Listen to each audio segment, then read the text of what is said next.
Most people look for signs of manipulation in loud places, raised voices, obvious threats, or visible pressure. But the most effective control is quiet. It functions by making you feel safe. When you meet a silent controller, you experience a rare sense of being seen. You might find yourself sharing more than usual because the conversation feels effortless. You feel a sudden, strong conviction that you have finally met someone who is on your exact wavelength. This ease is often the result of psychological mirroring. The controller adopts your vocabulary, matches the speed of your speech, and reflects your physical posture. By removing the small social frictions that usually exist between strangers, they create an environment of artificial familiarity. Because there is no friction, your brain stops scanning for social threats. It interprets this lack of conflict as genuine human connection. You begin to offer up personal details, insecurities, and opinions, assuming they are being received by a kindred spirit. While you are opening up, the controller is cataloging the data. Every emotional trigger and personal doubt you reveal is sorted and locked into a grid. They are mapping the boundaries of your personality to find where it is most vulnerable to suggestion. By the time the mirroring phase is complete, the controller has a blueprint of your internal logic. They have bypassed your defenses by becoming a reflection of exactly what you want it to find. Direct commands are rarely used in silent control. Instead, the manipulator uses the information they've gathered to ask small, leading questions. A casual inquiry like, "Do you think your coworkers actually value your input?" can be enough to start a shift in perspective. This framing forces you to generate the answer yourself. Because the doubt originates inside your own mind, you assume it is a valid observation you've made on your own. You begin to scan your environment for evidence that supports the controller's subtle suggestion. This escalates into the denial of shared experiences.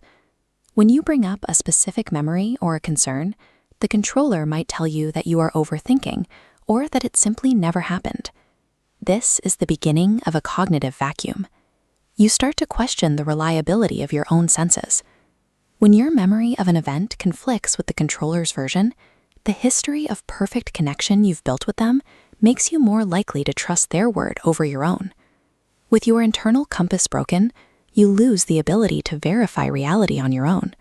You begin to lean on the controller's perspective just to feel a sense of certainty. A healthy perspective is maintained through a network of different viewpoints. To maintain control, a manipulator must weaken the connections you have with people who might provide an objective second opinion. They begin to reframe your friends and family as obstacles to your growth. They might suggest that your parents are too controlling, or that your best friend is secretly jealous of your success. You react by pulling away from these hostile influences. You retreat into the space provided by the controller, believing you are choosing the only person who truly supports you. Your social circle shrinks until the manipulator becomes your sole source of truth. Their feedback is the only information you have left to evaluate your life. Isolation is achieved not by locking a door, but by convincing you that everyone outside that door is a threat. You are now trapped in an environment where reality is whatever the controller says it is. In the final stage, active mirroring and suggestion stop because they are no longer needed. You have learned to anticipate the controller's expectations. You begin to filter your own thoughts and actions through their lens before you even speak. If a friend tries to intervene, you will likely defend the controller with intensity.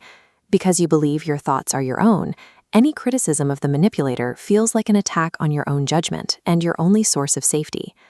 This is engineered dependency. The controller has successfully displaced your original decision-making process with a version that serves their needs. This change happens piece by piece. Your hobbies, your career goals, and even your personality traits are modified to fit the path the controller has designed for you. Look at the relationships in your life that feel unusually frictionless. If a person seems to agree with every emotion you have and every conclusion you reach, consider if that alignment is natural or manufactured.